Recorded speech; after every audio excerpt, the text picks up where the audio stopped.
YouTube లో వాక్యం ఉంటున్న ప్రతి ఒక్కరికి యేసుక్రీస్తు నామములో వందనాలు. కల్వరిశిలలో పలికినటువంటి 6వ మాటను మనం ఇప్పుడు ధ్యానం చేద్దాం. యోహాను రాసినటువంటి శుభవార్త 19వ అధ్యాయము 29 వచనాలు మనం చదువుకుందాం. పాస్టర్ చిరుకతో నిండి ఉన్న ఒక పాత్ర అక్కడ పెట్టి ఉండెను గనుక వారు ఒక స్పంజి చిరుకతో నింపి ఇస్సోపు పుడకకు తగిలించి ఆయన నోటికి అందించిరి.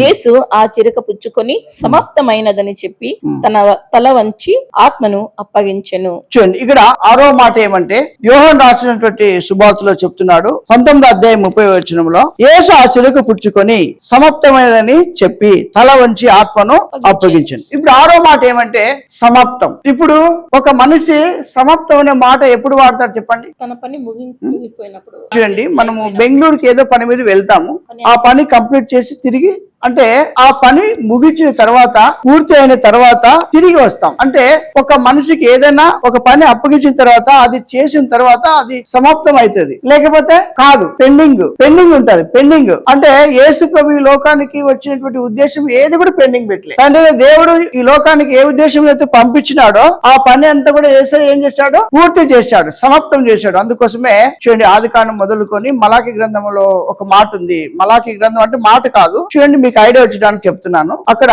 ఒక వైట్ పేజ్ లో ఒకటి ఉంటుంది. వైట్ పేజ్ లో ఒక పెద్ద అక్షరాలతో మాట ఉంది. చెప్పండి, ఏం మాట?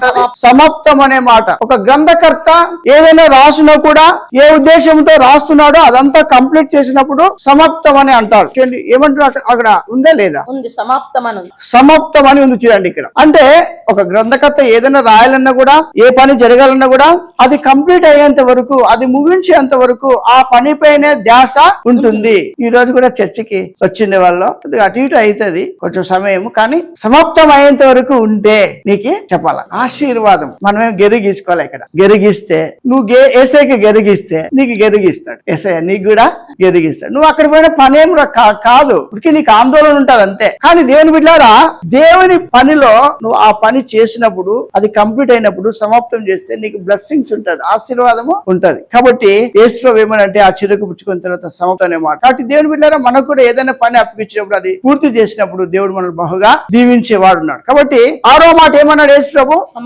సమాప్తం అని. ఈ లోకంలోనికి ఏదైతే ఉద్దేశం కలిగి వచ్చాడో అది సమాప్తం చేశాడు, కంప్లీట్ చేశాడు. ఆయన చనిపోయినాడు, సమాధి చేయబడి తిరిగి 3వ రోజు తిరిగి లేచాడు. తర్వాత ఏమైంది? లేచిన తర్వాత 40 రోజులు కనబడ్డాడు. 40 రోజుల తర్వాత పరలోక రాజ్యానికి ఆహ్వానమైపోయినాడు. తిరిగి భూమి మీదకి వస్తాడు.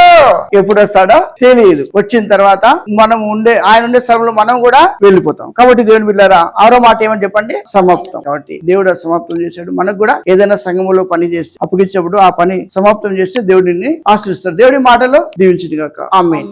ఈ 6వ మాట ముగిస్తున్నాం.